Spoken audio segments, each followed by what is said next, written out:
Hello everyone. Welcome to this event hosted by DMU Christian Union. This is Big Questions with Christians, and if you don't know what this is a chance for you to ask your questions, any big questions that you have about faith, about Christianity itself, and this is a great opportunity for our lovely panelists here to answer them for you. So make sure you are on Slido to ask your questions. Our Slido code is DMUCU, and you can put your questions in there anonymously and we won't know who's asked them. Or alternatively, you can put them in the chat on YouTube and we can answer them from there as well. But do say hi, do say that you're here. We'd like to see who's here and who, is saying hi. So please do put a little message in the chat. But we're going to get started. So we have our three panelists here. So do you guys want to just start off and tell us a bit about yourself, maybe a fun fact about yourself and what you do for a living? Jemima, do you want to kick us off? Yeah, oh no, this means I don't have time to think of my fun fact. Hi, so my name's Jemima and I work with the Christian Union here in DMU, and it's my job to really help students explore and engage with the important and big questions that we all face while we're at university. And a fun fact about myself is my Christmas tree is already up. So I don't know if that makes me controversial, I know. Well, it's nearly time. It is nearly time, to be honest. Like, not long away at all, like 4 weeks. So you do you. It's fine. If I had one, I'd have put it up. So yeah, I'm only jealous that Josh won't let me. Oh. Jake, do you want to go next? Yeah, cool. So I'm Jake. I work for a church called Avenue Community Church. I'm a youth and families worker there. I also work part-time for a primary school as well called Ralston in Glenparva. I think it's around there. Only been working there for like 2 years, But so that's what I do. Interesting facts. I was once attacked by a pack of monkeys. That was terrifying. I tell you what, they are vicious. Man alive. I sprinted the fastest I've ever ran in my life. Wow, I would not have even expected that to come out of your mouth. So that's the first thing that came to my head because it was the scariest moment in my life. Tell you what. The problem is I've been listening to your facts now, and so I haven't thought about a fun fact about myself because I've been too engaged in your own. So. Brilliant. Go for it, Alice. Well, I'm Alice, and I am currently on maternity leave, but I'm part of Trinity Life Church. I'm one of the campus pastors there, I'm here in the building. I have a lot of fun doing that. We lead one of the campuses, which is just next to DMU. So we have a lot of fun with different students there, which we love. I'm the operations manager, or I was before I had a baby. My baby is called Levi. Fun fact about me. Oh, you're a mom. I'm a mom, yeah. That's fun. The other day, this is a gross fact, so you can enjoy this. The other day, obviously I spend quite a lot of my days changing nappies. The other day I was changing a nappy that happened to be quite heavily soiled, so you'll enjoy that. And just as I was changing it, I'd just taken the nappy away and I came back and there was already more just all on the mat there, so that was a really great time for me. I actually honestly felt a bit sick then. Like, genuinely. Dinner's outside the door. I'm not ready for fatherhood. I'm glad it's a long way off. Oh my days. Well, that's a lovely thing to finish this section with. I actually love to always bring it back to toilet humour, so just get ready for that, everyone. That's fine. Okay, well, thanks guys. That was really enlightening. So let's kick off, shall we? So looking at the Slido at the moment, we have a few questions that have come in. So our first one, maybe two actually, because they kind of go together. So the first question is, who wrote the Bible? And how can we know that the Bible is true? So who wants to kick us off with that? Do you want me to say, I'll go with the first one, as Jemima said earlier. Who wrote the Bible? Bible is a collection of books over different periods of time, about 66 books, and I think it's over 40 different authors. So different people write different books of the Bible, and it is basically tracking God throughout the history of the world, basically. And he's followed through a particular line of people. And so different people in the nation which God was with throughout history have been writing as part of those books. A lot of the books people be familiar with would be Matthew, Mark, Luke, and John, and they were written by those names, basically. So it's pretty self-explanatory in that kind of sense. So we say it's written by over 40 different people, but we would also attest to it being written by one person primarily. And we believe that God is the main architect behind the whole book, and inspired and helped the people write it throughout time, basically. If anyone else wants to add on to that, go for it. Yeah, I think one of the main ways we know the Bible's true is by just reading it ourselves. If you open up the pages, it's kind of amazing just how insightful a lot of it is, and relevant and applicable, things that we understand and battle with in our lives today. But I think the kind of thing that seals the deal for me is really what Jake touched on when he mentioned the Gospels, which are 4 eyewitness biographies of the life of Jesus, either written through secondhand eyewitness testimony or firsthand eyewitness testimony. And in these books, it talks about the life and death of this man called Jesus Christ, who did things and said things that made it really obvious that he was claiming to be the Son of God. And in these biographies of his life, he himself acts as though the rest of the Bible, the books that went before him, are true and real. So if you read those accounts of Jesus's life and you think that they're true, and you think that Jesus could be who he claimed to be, then you've got to seriously consider whether or not his trust in the other books was true and real as well. Yeah, that's good.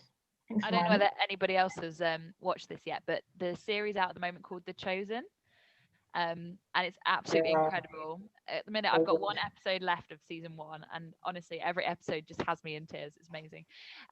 But yeah, I just think, so I was watching it, and you kind of see the moments where the characters or the people that wrote those books of the Bible and the Gospels, you see them like begin to write it, and I just think it suddenly brought it to life to me that they probably did literally sit and, as Jesus did these different things, wrote bits of it down, different ones that wrote it firsthand, and just how powerful that is. But also, if you allow yourself to believe in Jesus and believe in God, then there's that level of trust that you've already, and that level of faith that you've already had to have in order to believe in this person you can't see, in the flesh here right now. And so there's also a level of trust in the book that we've been given. And the word of God, it says in 2 Timothy 3, it says that all scripture is God breathed. And so there's that level of trust that, of course, you could say, well, the Bible's true because it says that it's true, but also like there is that level of trust and that level of faith of, actually, if we're going to trust God and we're going to trust Jesus, then we're going to trust the word that he's given us as well. Yeah, so good. Just like, obviously, if you're just joining us, we are answering your questions. The Slido code is DMUCU, so if you want to pop your questions in Slido or even on the chat, but Slido is anonymous, then please do. And if you want to talk through these questions with someone, we will be happy to. So if you wanted to get in contact with us through any of our social medias, that'd be absolutely fine. But we would love to speak to you about more in depth about these questions if you'd like to. So moving on, the next question I can see on my, let me just mark these as done. The next question is, can God help me through hard times, and how? Shall I have a stab at it, and then the Go for rest of you can fill in the pieces? Yeah, that's such a relevant question for us at the moment, isn't it? Going through this year, I'm pretty sure that all of us to some degree have experienced hardship or suffering. And I think it has to be made clear that God throughout the Bible never promises to just get rid of the hard times for people who follow him. He never promises you an easy life as soon as you say, right, I'm a Christian. That's not it. There is still the acknowledgement that life is tough and people face difficulty. But I'd say there is also a definite way that God, in my life, I know, has helped me through hard times. And one of those ways is something that Jesus talks about a lot. He is constantly telling his followers to tell him their problems and they will know peace. And I think that sounds kind of flippant, and that sounds easier said than done. Like, great, if I pray about my problems, I'll know peace. How does that look like? What does that mean? And this is something that Christians are battling with and struggling with. And I don't think we have all the complete answers. But I have experienced that peace in my own life over this past year. To just give an example, there was one night in about June time where I was really struggling with lockdown. I was at the point of tears. I was at my wit's end.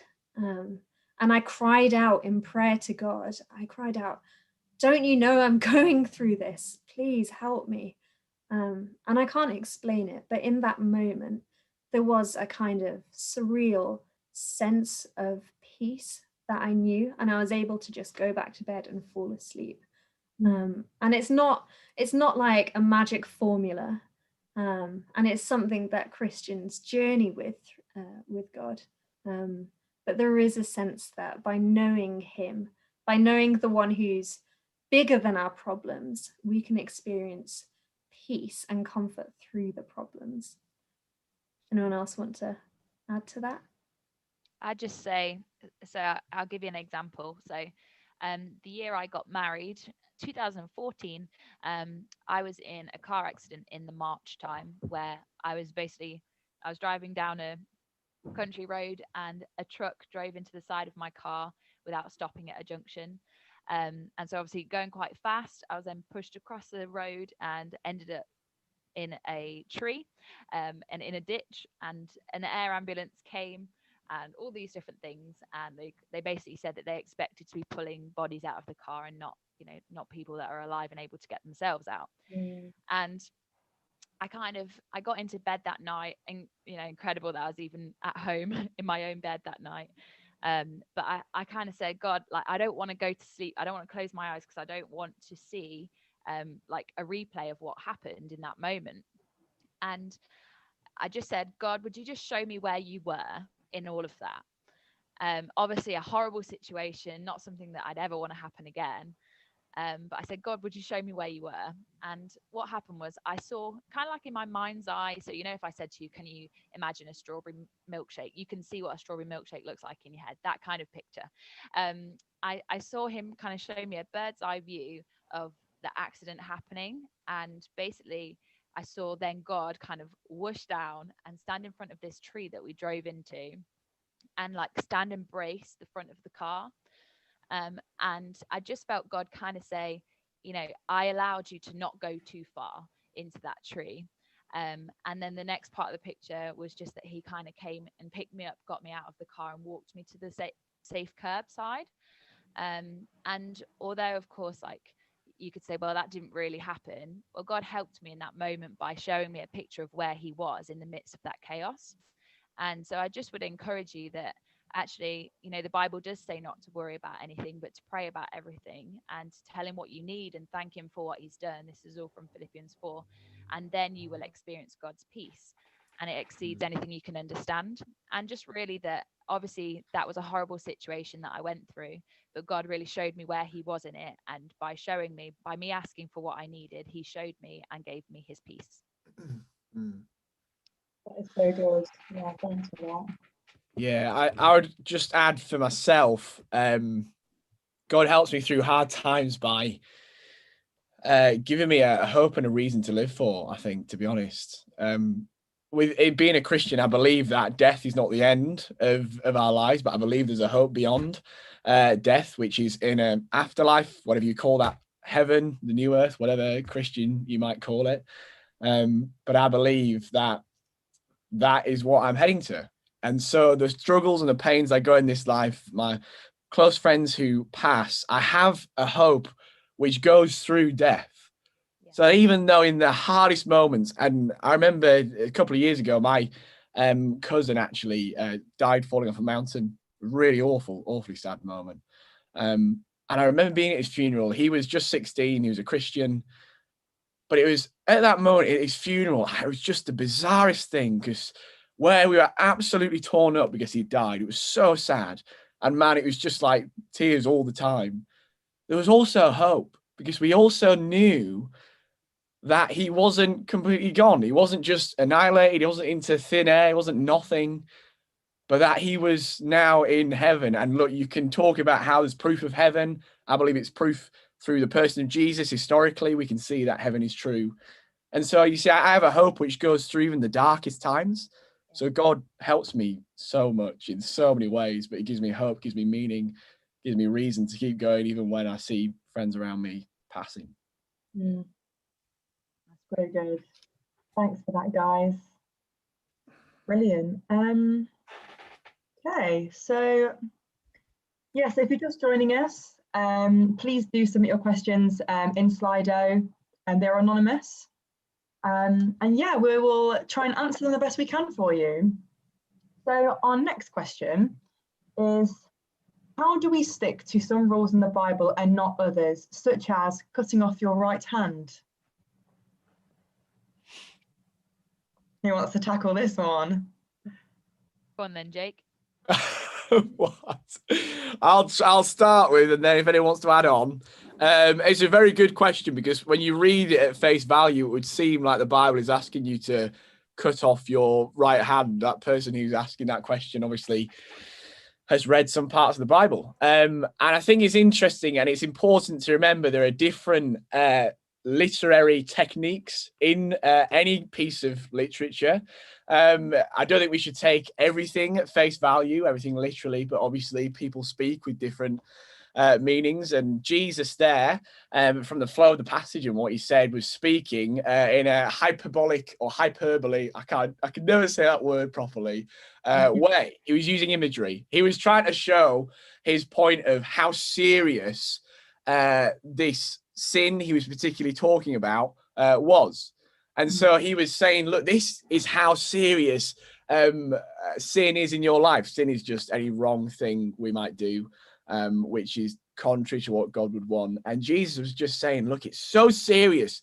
You should cut off your right hand, gouge out your left eye to avoid it. And what he was saying there wasn't you should actually cut off your right hand or your left eye, because that goes against everything else Jesus was saying about loving yourself, loving your neighbor, about how you're the image of God, you're so valuable. So he wasn't promoting mutilation of yourself, but he was just saying, look, this is how serious sin is, how bad I see it. And so I think when that person is looking at this passage, I think they are viewing it in the wrong way. It's not just face value. Jesus is speaking in a different style, just how Jesus says, I am the door. He's not saying he's a literal door made of wood, but he's just saying, I am the way. It's the imagery, it's a way of speaking to get across a message to somebody. If anyone wants to jump in there.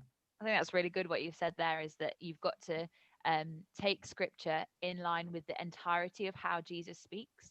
And so if you read something that comes across as being really contrary to the character of Jesus and everything else that's part of his teaching, then you kind of have to go, okay, well, was there something else that he was getting at through that passage, like you were saying, Jake? So I think that was really good. Yeah. Cool. Yeah, interesting, very interesting. Okay, so our next question is, how does God listen to my prayers when other Christians around the world are also praying too?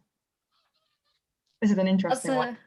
Yeah, I'll take a stab at that one. That's a great question. And I don't know, I'm reminded of the film Time. And he's just overwhelmed by all these prayers and can't deal with them. Well, I think it begins in the fact that God is God, not a human, firstly. God in being God is above our understanding and beyond our understanding. And one of his attributes, one of the things about him that the Bible makes really clear is that God is all present. So he's not sort of constrained by space as we are, but in being God, in being above us, above all of the world, he is all present, and a lot bigger than us and far beyond our understanding. Mm.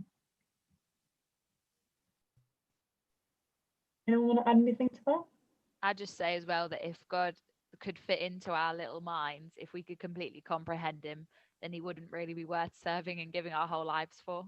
So there are some things that like don't make sense to us as humans, but that's because he's so much bigger, and like that isn't even a great word to describe because he's so much beyond that. Do you know what I mean? So yeah. And I think also if he can create time and space and matter and everything, then I think listening to people is kind of a piece of cake to him. Yeah, some good points. Fab. Okay. So the next question is, what are your beliefs about how the world began? So a creation question for you. Alice? Mine's is very boring, my answer, because, and it's probably not going to be an answer anybody's impressed with, because I don't care. I know that sounds silly, but I believe that God created the world, and he did that with his words by speaking, and he spoke things into being. From nothing became something because God spoke it into being. That's how great he is. But I don't really mind whether it was 7 days, 7 periods of time, 7 billion years. Like, I don't know, and I don't mind not knowing, if that makes sense. So yeah, some people have got like strong opinions about this one, but I'm like, I know he made it. I don't really mind how he did it. Yeah, I'd agree. I'd say the same thing. I don't mind what theory you put forward, as long as God's the one who starts it off, basically. Yeah. I mean, if you don't mind me having a little input, yeah, I guess I kind of look at it in the sense that the world is the world is beautiful. Like there are parts of this world that aren't pleasant, but you look outside your window every morning and you can see trees, you can see the animals. Well, outside my accommodation anyway, you can see ducks in the canal, you can see beautiful things, not always beautiful things, but a lot of beautiful things. And you have to wonder, someone must have created that, someone must have put these into existence. And that is kind of the approach that I take with it. In terms of how the world began, I believe that God was the creator of everything and he was the designer, and that the world is just too complex for it to have been formed so quickly and so just not, I don't know what the right word is, but just so flippantly, because the world is just so complex, and there has to have been a designer for all of these intricate things that we have on Earth. But yeah, that's just what I think. But yeah, it's interesting to kind of, it's an interesting discussion. So yeah, cool. So that's the only question that we have left, but maybe there'll be some more along the way. But this question is, why did you guys become Christians? It's a nice one, this is. Jemima, do you want to go first? Yeah, I can do. I think I'm experiencing shaky Wi-Fi at the moment, so if I cut out, just please interrupt me straight away. But yeah, I think it varies for each Christian that you'll talk to, but ultimately, everyone becomes a Christian because they discover it to be true. So one of the reasons why I stay a Christian is because, like I was saying earlier, I believe in the eyewitness testimony regarding Jesus's life. I believe that he was a real person that lived and died 2,000 years ago. And I believe that he came with a purpose. I believe his claims when he says that he's God. And all that sort of entails as well. So I'm a Christian because I believe it to be true ultimately. But I think I'm also a Christian because I believe it to be necessary. Even if it was true, it wouldn't necessarily be something that I need to do.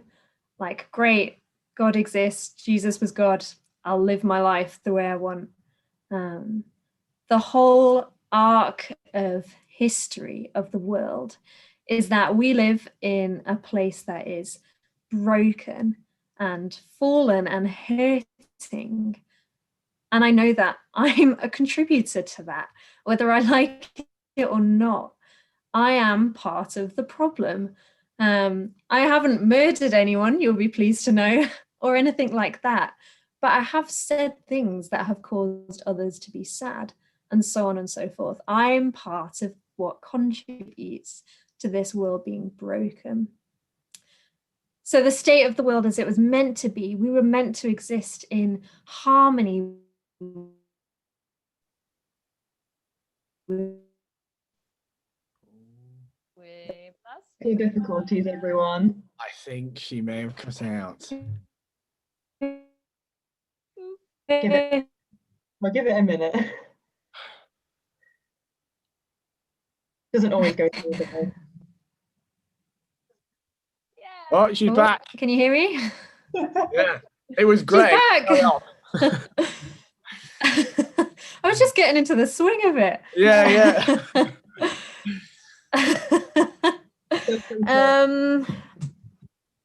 Yeah, so if I go out again, someone else interrupt and carry on, because you guys know the story of the world, I'm sure.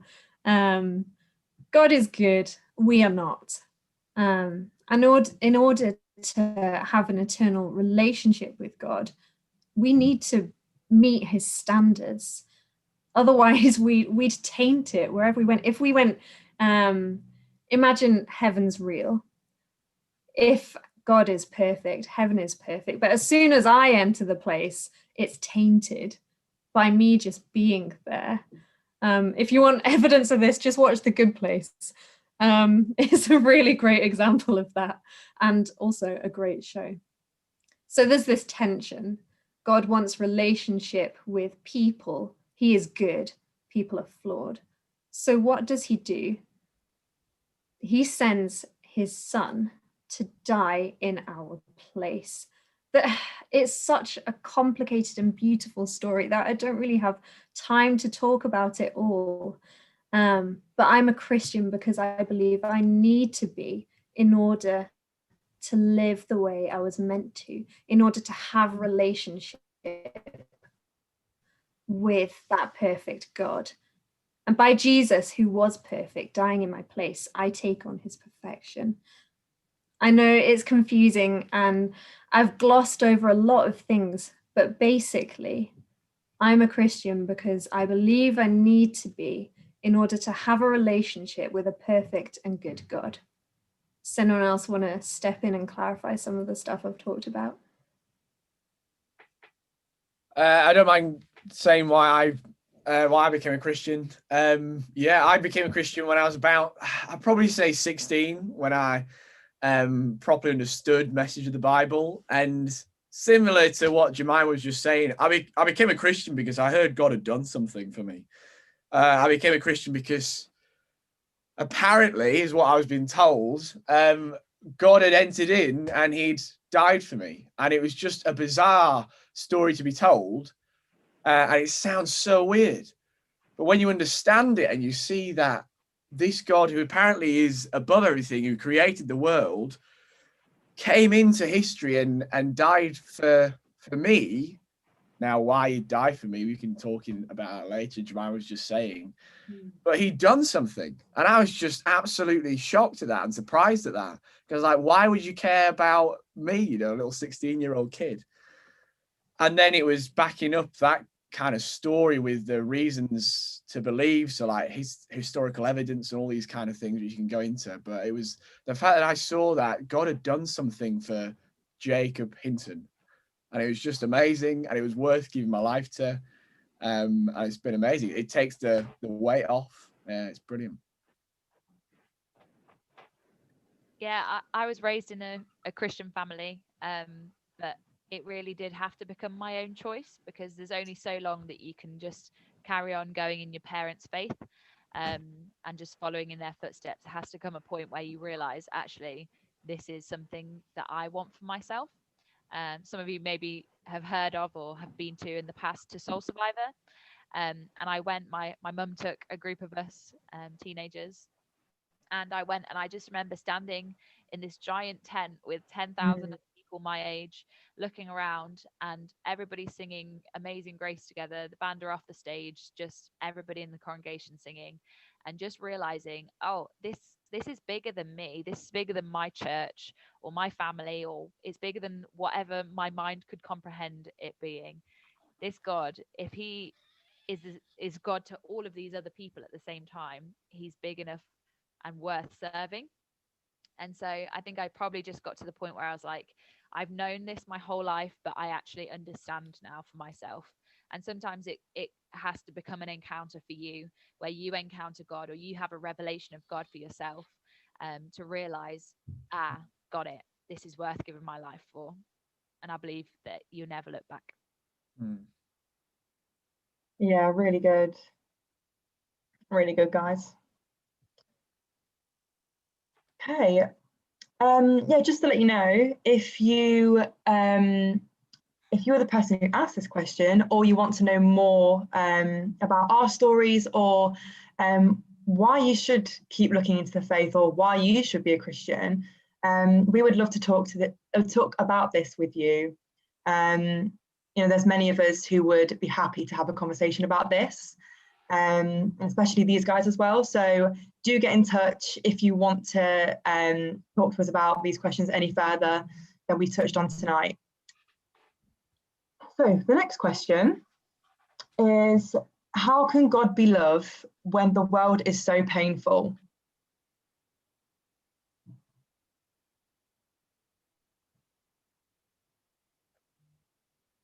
Shall I have a stab again?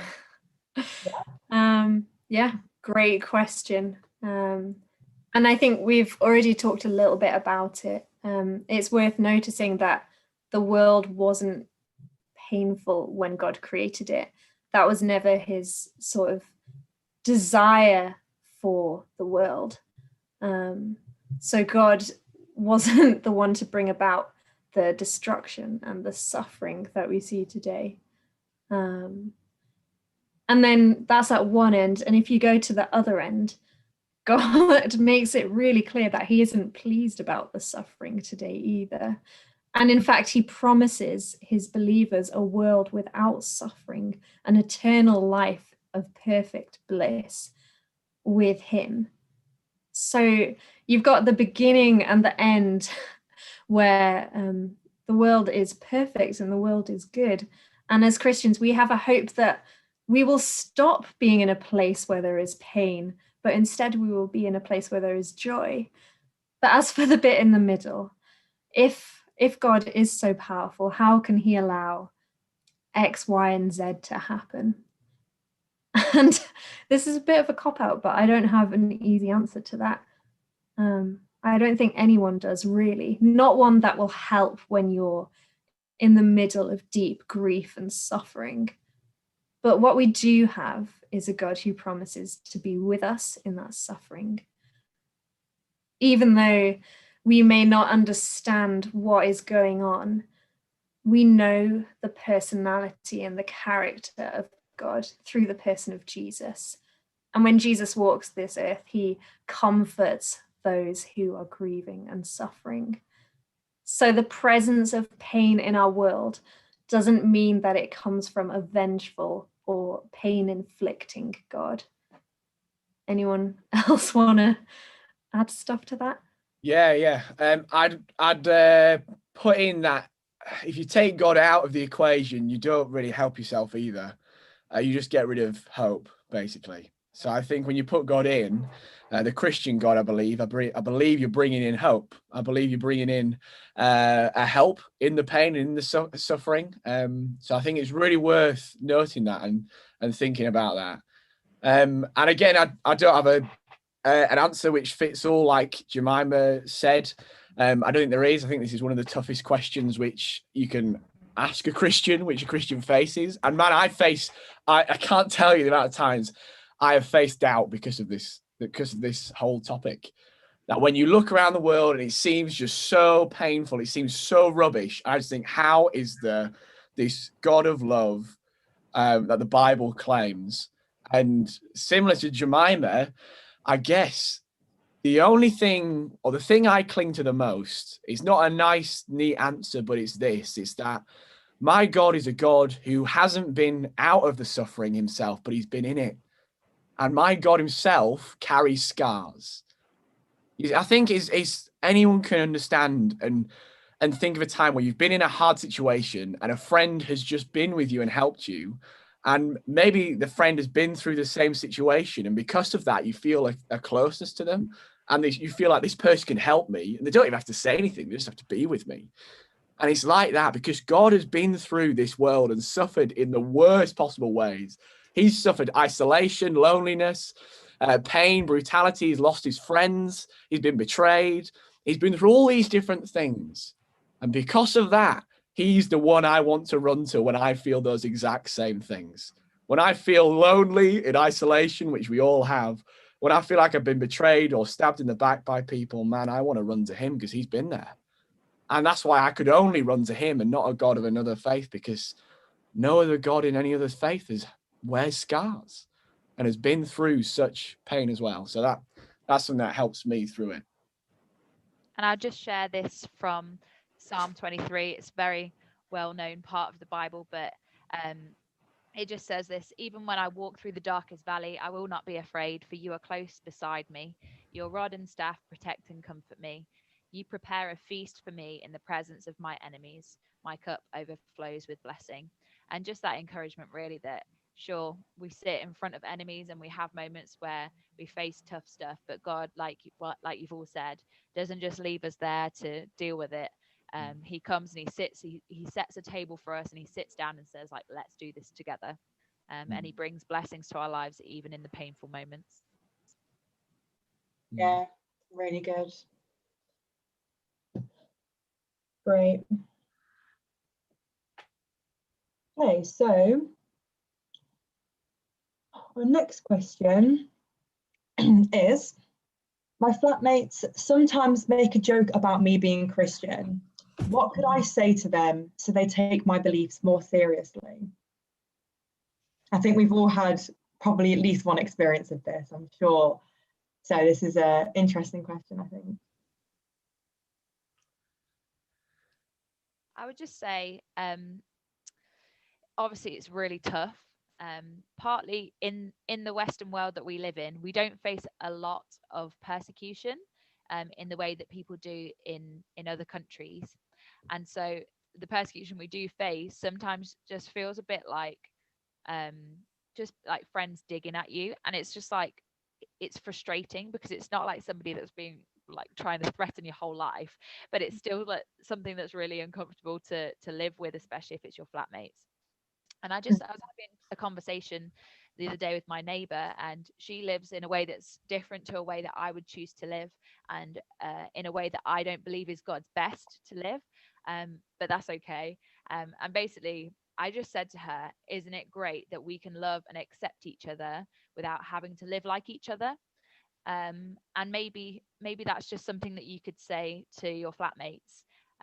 is that, you know, they do things that you wouldn't choose to live like them in that area, but you love and accept them regardless, and that you'd value them accepting you as you are as a Christian. And you're not asking that they have to live like you. Obviously that's the end goal, but they don't need to know that yet. But yeah, we can love and accept each other without having to live like each other. Yeah, if I could just add to this one, actually, because I've been through this situation myself. I'm a final year student now, at university, obviously. In my first year, I was in student accommodation, had 6 other flatmates, and as soon as I kind of introduced myself, the first thing I said was, I am a Christian, just to let you know, get it out of the way. And I was faced with very big questions, as you can probably imagine. And I guess I just approached it from a place of love, and just the fact that I kind of expected that to be the case, that they would ask questions and they would be a bit like, oh, okay, we've got one of these.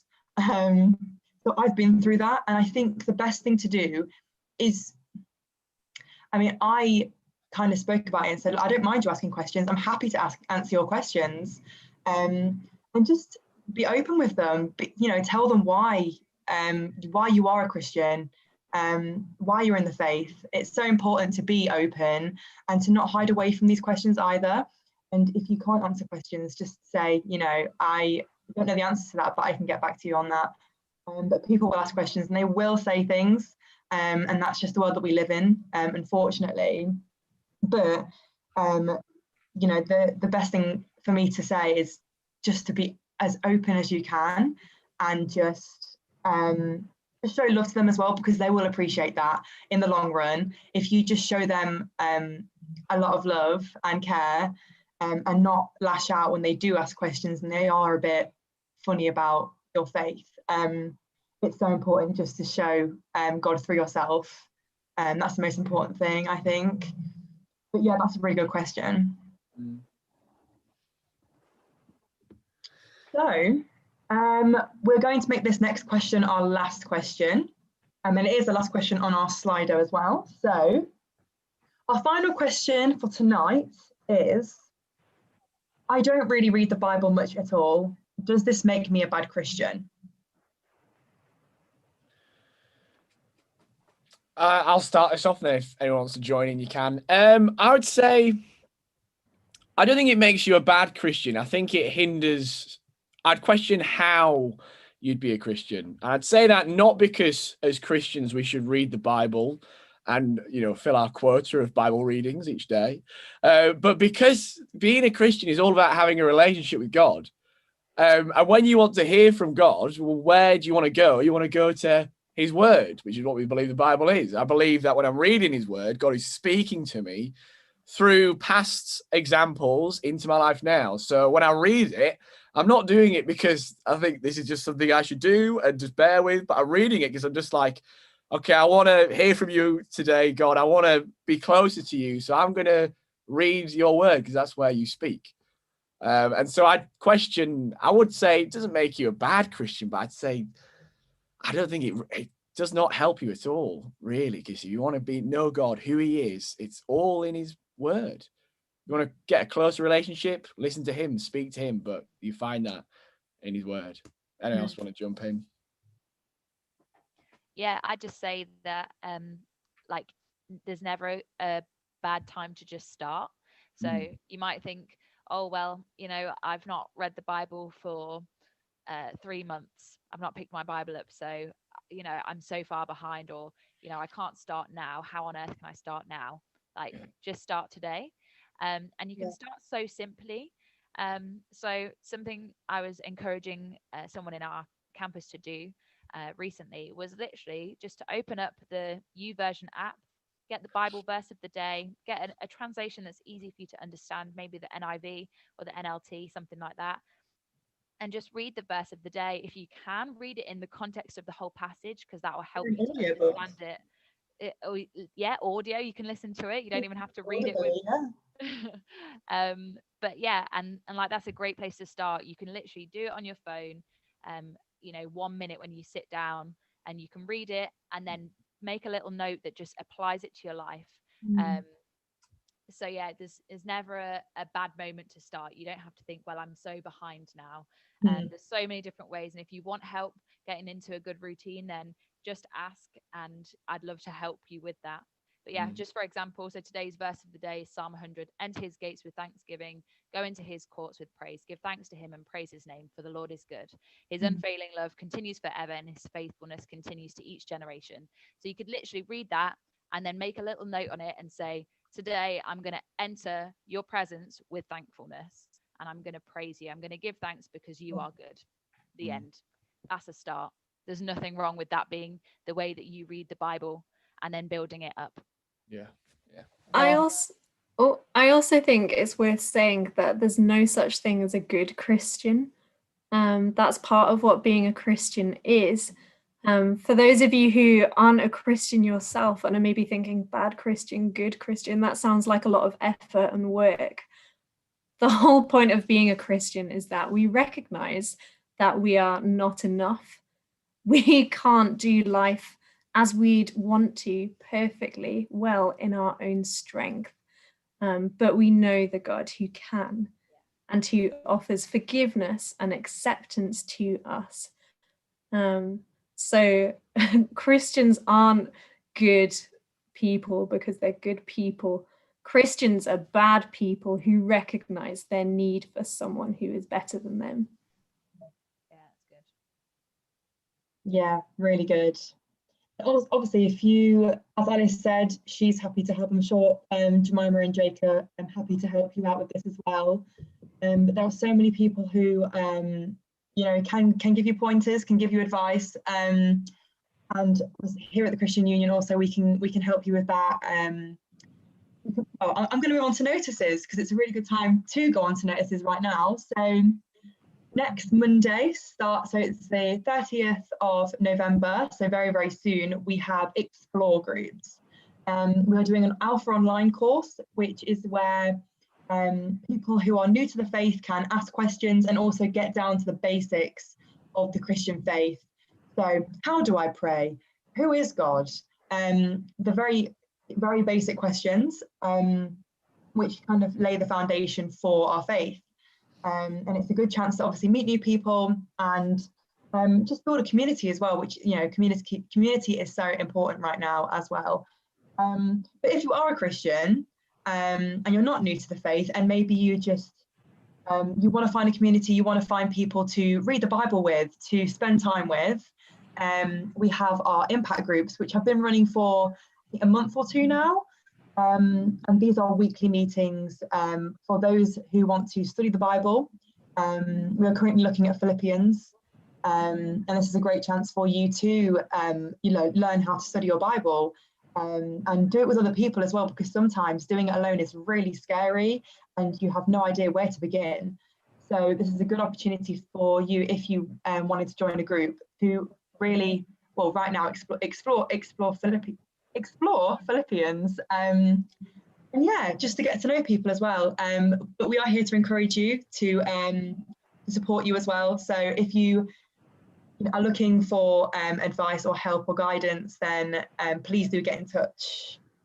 But yeah, that concludes our event for this evening. Thank you for tuning in, and thank you to our lovely panelists for being here and answering people's questions as well. But yeah, feel free to contact us. Don't be afraid. And yeah, we will see you again very soon. Thank you for tuning in. Bye.